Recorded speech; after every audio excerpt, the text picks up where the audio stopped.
If you're an employer, one of the things you need to be very, very mindful of if you are defending a WRC claim against you is to look at the specific letter that you receive from the Workplace Relations Commission. So the WRC will set you or send you out a letter saying that a complaint has been made against you by an employee or a former employee, and that letter will set out the various complaints. Now, the complaint form itself will refer to the complaints and set them out, but the letter itself that's addressed to you with a date on it and so on, that will at the very, very heading have the particular acts, the specific pieces of legislation that it is claimed you are in breach of.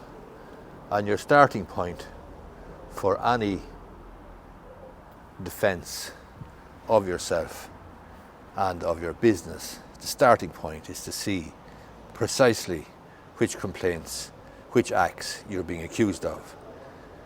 And I have seen so many times employers getting completely flustered and bogged down in defending claims that, for example, have not been made against them, and failing to defend claims that have been made against them.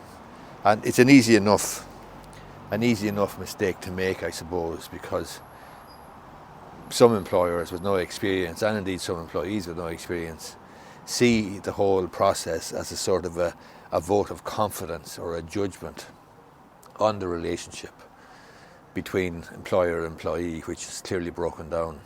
But that is not the case. You need to be forensic and laser focused, if you're an employer, on the specific complaints that have been made against you, and you need to address those complaints.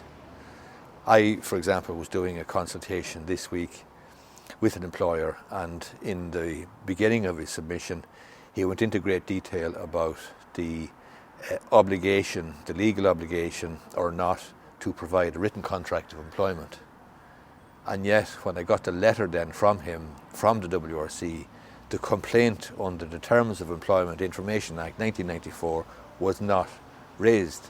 In other words, his entire submission was practically focused on a complaint that wasn't made.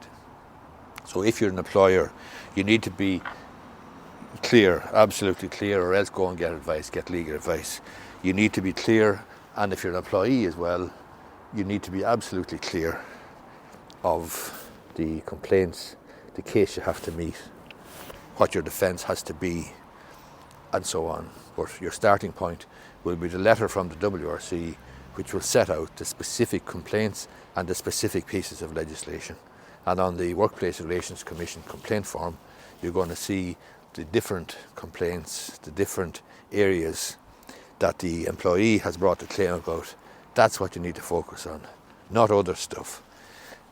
And the dispute between you and the employee in relation to the employment is not a popularity contest. It's not some sort of a judgment on morals or ethics or whether you're a good employer or a bad employer. It is specifically focused on a number of complaints, and you need to be absolutely focused on those complaints in order to give yourself the best chance of defending yourself.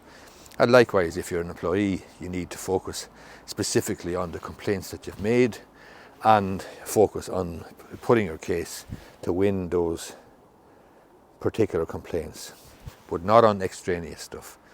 And to put it simply, there's no point going on about the fact that you didn't get a written contract of employment if you haven't actually made a complaint about not getting a written contract of employment. In other words, if your claim is for constructive dismissal or unfair dismissal or pay or working time, breaks, no breaks, etc., there's no point going on about other stuff. You need to prove your case. So those who accuse must prove. And as I say, those who are defending, i.e. the employer, you need to be clear on what you're defending.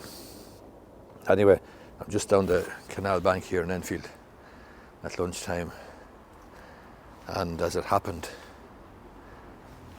I stumbled upon some unlawful activity going on in the vicinity, and quite frankly, the activity that I saw which is unlawful, is kind of pathetic. So anyway, I'd say he or she, I'm not sure which, got as big a fright as I did when they saw me, especially dressed in a suit and all. But anyway, that's the story. Hope you find the video useful. If you do, I'd appreciate if you hit the thumbs up button down below, and you may be interested in subscribing to my YouTube channel.